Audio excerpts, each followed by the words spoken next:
That night I couldn't sleep. "What's wrong, child?" Momo Bay said from her chair. "I don't want to go back," I blurted out. "I know, child," she said. "Of course you don't." "You don't understand. I took up and run away from my unit. I was hit when I was running." I sobbed so hard my ribs hurt. "I'm a coward and a deserter."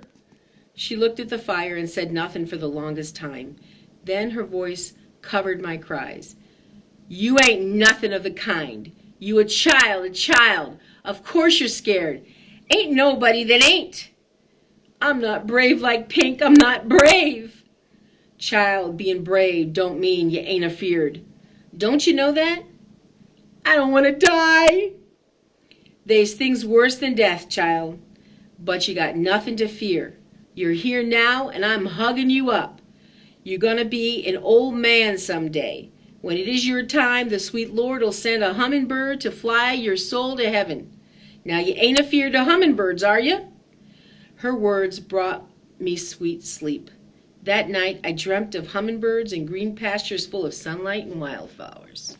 The next morning we mustered to leave. We packed cornbread, salt pork, and dried beans. I would have done just about anything to stay, but my place was to go with Pink. I owed him that. Just as we were making the last sweep of the place, making sure there were no signs of us ever being there, we heard wild screams and shrieks coming from the woods. "Marauders!" Pink said as he grabbed a piece of wood for a club. Momo Bay took it from him. "Get to the cellar, root cellar. You ain't got no trunk with an old dark woman. You get to that cellar, you hear?" We didn't like it, but she pushed us. "Hurry afore they're here." She lifted the root cellar door and shoved us in. "Don't come out till I tell you." Steps creaked as she ran from the cabin. "She's drawing them off," Pink whispered. When the marauders came in, my heart was pounding so hard I was sure they could hear it up there above us. There was a terrible commotion as they ransacked looking for food. Then there was silence. A single shot echoed through the trees outside. They let out a war whoop as they thundered off. We waited for a sign from Momo Bay, but it didn't come. Finally, we climbed out and ran outside only to see Momo Bay lying just beyond the porch. "We put you in their way by staying here," Pink cried as he rocked her in his arms. Her eyes were looking in a faraway place as he closed them. "Your son loves you, Momo Bay. Your son loves you," he sobbed as he kissed her. We both held her hand until there was no more warmth in it. After we buried her under the willow tree, we set out. Pink figured we were 3 days' walk from Union troops. He watched the movement of the sun. Her words still rang in my heart, her words about being brave. My steps were as sure now as they had been since the war started. We walked in the open, as clear as a country stroll, until the morning of the second day. Then we knew we were being followed. "Take these," Pink said as he took his spectacles from his pocket. "If they catch me with them, there'll be trouble for sure." When they caught up with us, one yelled at me, "Where you going with that darky, boy?" I was afraid to answer because of my northern accent. It would, dead sure, give us away. "Boy, what outfit you part of?" their leader barked. I couldn't answer. "You Union boy?" one jeered as he pulled my uniform from my knapsack. "No, I ain't no Yankee. I got that from a dead one," I sputtered, trying to convince them. That was when we were grabbed. My words had given us away. We were prisoners of the Confederate Army. We were held up in a barn that night. Pink shivered with fever.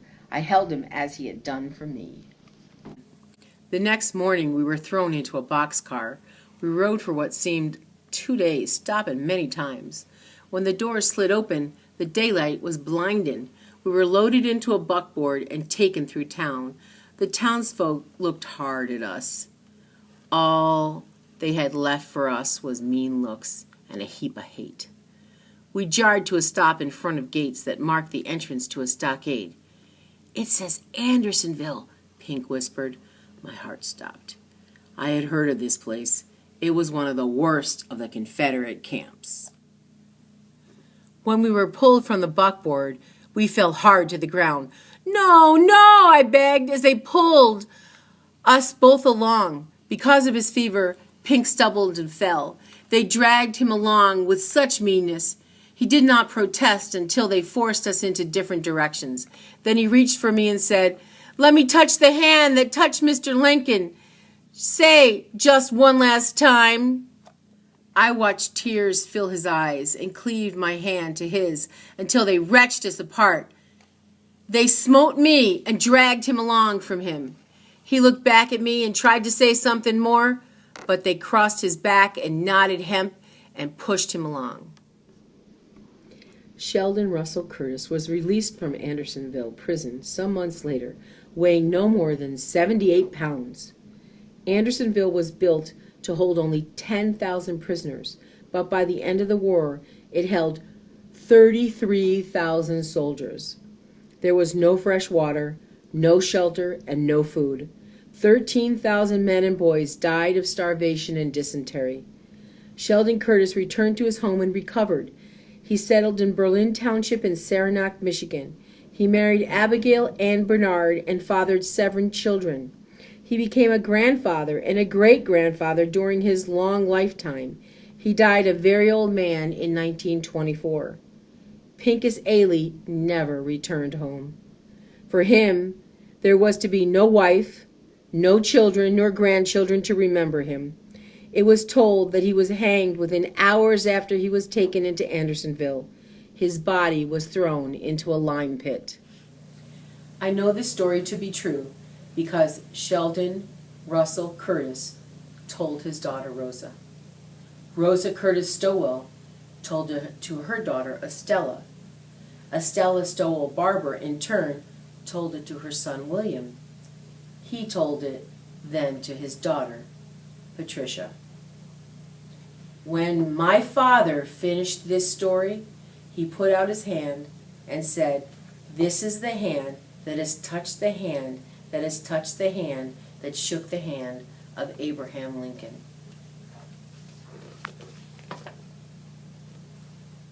This book serves as a written memory of Pincus Ailey, since there are no living descendants to do this for him. When you read this, before you put this book down, say his name out loud and vow to remember him always. Pincus Ailey. So now I've read to you the October book on responsibility for all of our intermediate students, Pink and Say by Patricia Polacco. This is truly a story from her family, and it's very moving and very emotional. And at times I had a really hard time reading it without crying myself. So I want you to work with your classmates and with your teacher to complete the activities for this book and think about what people have given up for our freedoms in this world and how you can take this as a responsibility that you can pay it forward. So thank you and have a good month.